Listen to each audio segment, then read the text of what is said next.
My 17-year-old daughter, Emma, started hanging out with the wrong group of friends, partying and drinking alcohol, and began using marijuana. Emma's grades had started to slip. She would lie to me about simple things, about where she was going, who she was going with. Emma was very defiant. She was talking back to me all the time.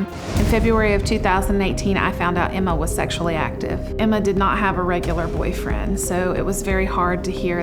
So I decided that we would rent a pregnancy suit. We went out to the mall. Emma was mortified. It was to try and teach her that with actions come consequences. By last fall, Emma's behavior was completely out of control. I was at my wit's end. I had given her a home drug test because I had heard that she had tried marijuana.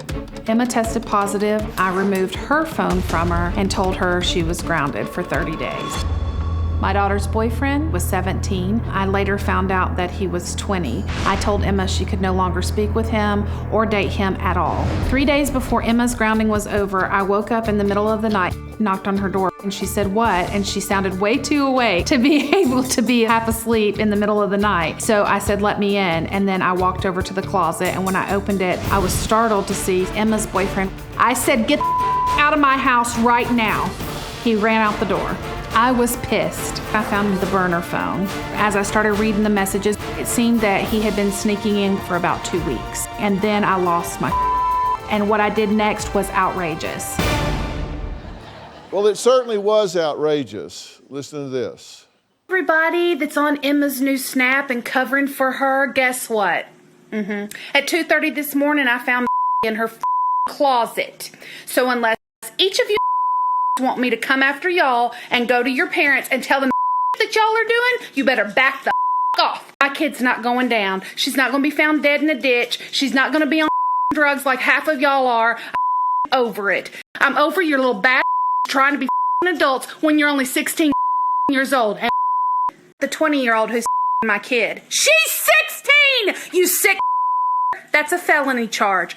We're going to save our kid's life while all you other dumb keep on making bad decisions and end up dead in ditches. Yeah, I'm going all ham on this because I'm over it. Everybody that's covered for her and him, anybody that's had any knowledge that isn't texting my phone right now and telling me about it, you all better look out.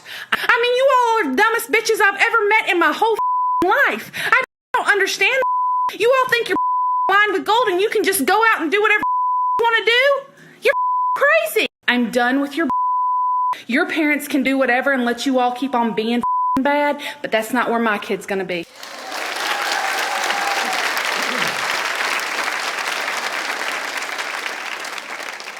Okay, so you were irritable. Yes, Dr. Phil, I was a little irritable that day. So you just put everybody on blast. I did. We took the names out. You went through each one and said, I'm coming after you. I'm going to your parents. You better call them right now because I'm getting ready to dial. You better do this. You better do this. You called them out by name and you said, I'll come to school, get in the hall. I'll call you out at school, each one of you individually by name. Yes, sir. And that was because you felt betrayed because they had told you what?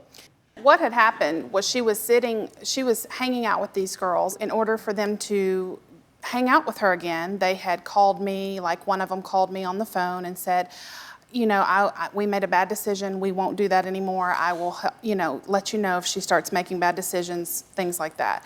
So other girl wanted so badly to hang out with Emma again that she FaceTimed me and told me she was sorry. She wouldn't let Emma, and I was like, I just need you guys to hold each other accountable. I think it's very important as young ladies to hold each other accountable. You had talked to them on the phone or on FaceTime, made eye contact, and they said, we will tell you. Yes. And then when they didn't, you were upset about it. Yes. Now you had tried grounding your daughter, right? That's correct. Didn't work. Nope. And you ratcheted it up. You took the door off her room. Yes, sir. Was this after you found Yes, the sir. guy in the closet at 2:30 in the morning? That's correct. What made you think of that? Well, I watch a lot of your shows, and you said one time, if you remove everything from a child's room, including their mirror, because they can entertain themselves for hours in front of the mirror, and I've just stuck with it, so. Well, what you're referring to is what I call commando parenting.